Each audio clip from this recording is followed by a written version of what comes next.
এই মালবেরি সিল্কটা আগের বছর পূজাতে বাপের বাড়ি থেকে দিয়েছিল, আর এই সিল্কটা হচ্ছে আমার ননদ দিয়েছিল, কিন্তু এগুলো এখনও একবারও পরা হয়নি।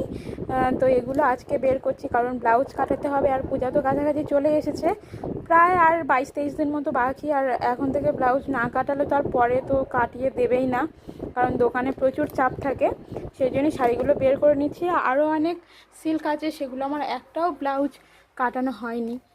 এই যে এখানে দুখানা আছে, এখানে দুখানার একটা কাটানো হয়েছে, একটা আমি আমার সাদের সময় পরেছিলাম এইটা, আর এটার ব্লাউজও কাটানো হয়নি।